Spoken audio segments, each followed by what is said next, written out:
அப்பாடா! ஒரு வழியா பூமி மனசுல என்ன இருக்குன்னு நமக்கு தெரிஞ்சுக்கிட்டோம் சாமி. இது போதும்டா அப்படின்னு ரொம்ப சந்தோஷத்துல ககன் வந்துட்டு இருக்கும்போது, ஆப்போசிட்ல சரச்சந்திரா வந்து நிக்கிறார். என்னடா மாமியார் வீட்ல சுத்திட்டு வர மாதிரி சுத்திட்டு வந்துட்டு இருக்க?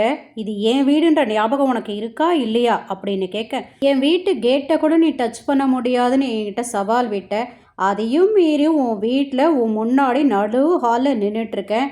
உன்னால் என்ன பண்ண முடிஞ்சது அப்படின்னு ககன் திருப்பி கேட்க, ஆமாடா, இந்த மினிஸ்டரை கைக்குள்ளே போட்டுக்கிட்டு என் வீட்டுக்குள்ளே வந்துட்டேன். அப்படி மட்டும் இல்லைன்னா உன்னை இந்நேரத்துக்கு ஷூட் பண்ணி உன் வீட்டு ஆளுங்க கையில் உன் பாடி கூட கிடைக்க விடாமல் நான் பண்ணியிருப்பேன்டா அப்படின்னு சொல்ல, நான் நினச்சா எப்பயே உன்னை போட்டு தள்ளிட்டு போயிட்டே இருப்பேன். எதுக்காகவும் நான் வெயிட் பண்ணவே மாட்டேன். உன்னை நான் இவ்வளோக்கு விட்டு வச்சிருக்கேன்னா நீ கொஞ்சோண்டு பூமிக்கு ஷெல்டர் கொடுத்துருக்க. அந்த ஒரு காரணத்துக்காக தான் உன்னை போனா போட்டோன்னு நான் விட்டுட்டு போகிறேன் அப்படின்னு ககன் சொல்ல, எனக்கு இப்போ தெரிஞ்சு போச்சுடா, நீ பூமிக்காக தானே வந்த? ஆமாம், நான் பூமிக்காக தான் இங்கே வந்தேன். ஓ அப்படியா? அவள் ஏன் பொண்ணுடா, அவள் உன்னை காதலிக்க மாட்டா, காதலிக்கவும் நான் விட மாட்டேன்டா அப்படின்னு சரச்சந்திரா சொல்ல, ஏன்னா உயிருக்குயிரால் லவ் பண்ணுற பொண்ணு பூமி உன்னோட உண்மையான பொண்ணுன்னு தெரிஞ்சா நான் என் உயிரை விட்டுருவேனே தவிர அந்த பூமியை நான் லவ் பண்ண மாட்டேன் அப்படின்னு மூஞ்சில் அடித்த மாதிரி சொன்ன உடனே சரச்சந்திராவுக்கு பயங்கர அவமானமாக போயிடுது. இந்த இடத்துல ககனை ஒன்றும் செய்ய முடியாமல் அந்த அவமானத்தால் ஒரு ரூமுக்குள்ளே போய் சரக்கு அடிக்க ஆரம்பிக்கிறாரு. அபூர்வா போய் ஏமாமா இப்படி பண்ணுறீங்க, அதுவும் மினிஸ்டர் வந்த நேரத்தில் நம்ம இப்படியெல்லாம் பண்ணக்கூடாது. இந்த ககன் நம்ம வீட்டில் இவ்வளோ சுதந்திரமாக சுற்றிக்கிட்டு இருக்கான், என்னால் எதுவுமே பண்ண முடியல, அவன் என்ன வேற அவமானப்படுத்துகிறான், அது என்னால் தாங்க முடியல அபூர்வா அப்படின்னு சரச்சந்திரா புலம்பி தள்ள, கவலைப்படாதீங்க மாமா, அவன் இந்த வீட்டை விட்டு வெளில போகும்போது அவமானத்தோட தான் போவான், அதுக்கு ஏதாவது நான் ஏற்பாடு பண்ணுறேன், இப்போ நீங்கள் போய் மினிஸ்டருக்கு கம்பெனி கொடுங்க மாமான்னு சொல்லி அனுப்பி வைக்கிறா அபூர்வா. அபூர்வாவும் அவங்க சித்தியும் பிளான் பண்ணுறாங்க, எப்படியாவது அவன் இங்கிருந்து போகும்போது அவமானத்தோட போகணும். நக்ஷத்ரா தானே லவ் பண்ண ஆரம்பிச்சிருக்கா, அவளே அவனை வெறுக்கிற மாதிரி நம்ம பண்ண வைக்கணும் அப்படின்னு பிளான் பண்ணுறாங்க. ககனும் காதில் ஃபோனை வச்சுக்கிட்டு யார்கிட்டயோ பேசுகிற மாதிரி இந்த பூமியை சைட் அடிச்சுக்கிட்டே இருக்க, இந்த பூமி மற்றவங்களோட பேசிக்கிட்டே வெக்கப்பட்டு ககனை பார்த்துக்கிட்டே இருக்க, இந்த ககன் என்ன பண்ணிகிட்டு இருக்கான் அப்படின்னு இந்த அபூர்வா மற்றவங்களோட பேசிக்கிட்டு ககனை நோட் பண்ணிகிட்டே இருக்க, செர்ரி தன்னை தான் பூமி பார்த்துட்டு இருக்கா, வெக்கப்பட்டு தன்னை பார்த்துட்டு இருக்கான்னு சொல்லிட்டு செர்ரி ஒரு பக்கத்தில் இருந்து பூமியை சைட் அடிக்க, இந்த பார்க்கும் படலத்துக்கு ஒரு முற்றுப்புள்ளி வைக்கிறதுக்கு நக்ஷத்ரா வந்து ககன் பக்கத்தில் நிற்கிறா. என்ன மாமா உனக்கு ஞாபகம் இருக்கா, எனக்கு நீங்கள் தான் கேக்கை வெட்டி ஊட்டி விடணும், அதுதான் நம்ம டீல் அப்படின்னு சொல்ல, முதல்ல கடுப்பான ககன் பூமி கொதிச்சு போய் தன்னை பார்த்துட்டு இருக்கா, ஏன்னா நட்சத்திர பக்கத்துல இருக்கிறதுனால. இதை நோட்டீஸ் பண்ண ககன் உடனே ஓ ஊட்டி விடுறானே அப்படின்னு சொல்றாரு. இது காதுல வாங்கின பூமி ரொம்ப கோபத்தோட போக பூமியை ஃபாலோ பண்ணிட்டு ககன் போக, என்ன சொன்னா, கேக்க ஊட்டி விட சொன்னா, அப்ப நீங்க கேக்க ஊட்டி விடுவீங்களா? ஆமா, ஊட்டி விடக்கூடாதுன்னு நான் சொல்றேன், நான் ஊட்டி விடுவேன் தான். இப்படி ரெண்டு பேருமே ஏட்டிக்கு போட்டியா பேசிக்கிட்டே இருக்க உடனே பூமி சொல்றா,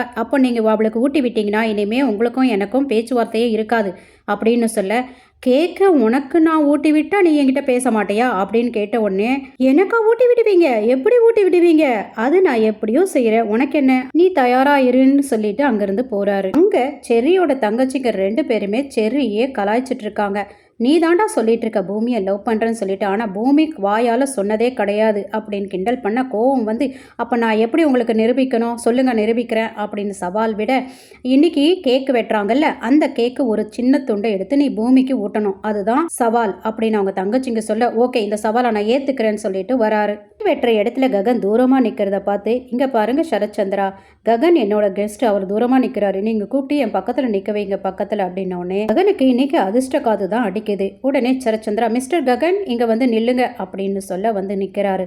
உடனே அங்கே பூமி ரொம்ப டென்ஷனாக இருக்கா. இதை பார்த்த சரத்சந்திரா, பூமி நீ அவ்வளோ டென்ஷனாக நிற்கிற, வா வந்து நட்சத்திர பக்கத்தில் நில்லு அப்படின்னு ககனுக்கு நல்ல வழிகாட்டி கொடுக்குறாரு இந்த சரத்சந்திரா. பூமியோ, மாமா ஏதாவது நீங்கள் பண்ணுங்க ப்ளீஸ், அவர் எனக்கு ஊட்டி விட்டாரனா எங்கள் அப்பா என்னை வீட்டை விட்டு துரத்தி விட்டுருவாரு, ஏதாவது ஒன்று பண்ணுங்க அப்படின்னு கேபி கிட்ட கேட்க, நான் ஏதோ ஒன்று பண்ணுறேம்மா, நீ போய் பக்கத்தில் நில்லுன்னு சொல்லி அனுப்பி விடுறாரு. அடுத்த ஜெனரேஷன் ஆண் வாரிசு நான் தானே, எனக்கும் இம்பார்ட்டன்ஸ் கொடுங்க அப்படின்னு செர்ரி வாலண்டரியாக கேட்க, செர்ரியை கூப்பிட்டு பக்கத்தில் நிற்க வைக்கிறாரு இந்த சரத்சந்திரா.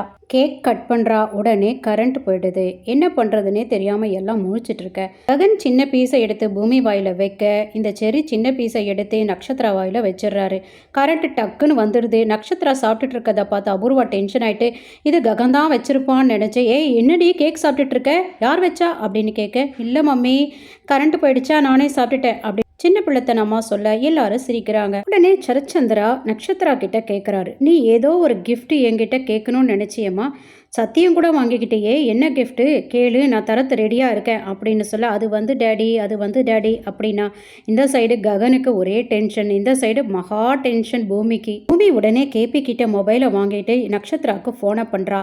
நட்சத்திராவோட ஃப்ரெண்டு எடுத்துகிட்டு வந்து கொடுக்குறா, உனக்கு ஃபோன் வந்திருக்கு பேசுன்னு. இவ கிஃப்ட் கேட்கறத விட்டுட்டு ஃபோனில் பேச வந்துடுறா. ஒரு நிமிஷம் டேடின்னு சொல்லிட்டு, நான் பூமி பேசுகிறேன், உனக்கு ஒரு விஷயம் சொல்கிறதுக்காக தான் ஃபோனை பண்ணேன்.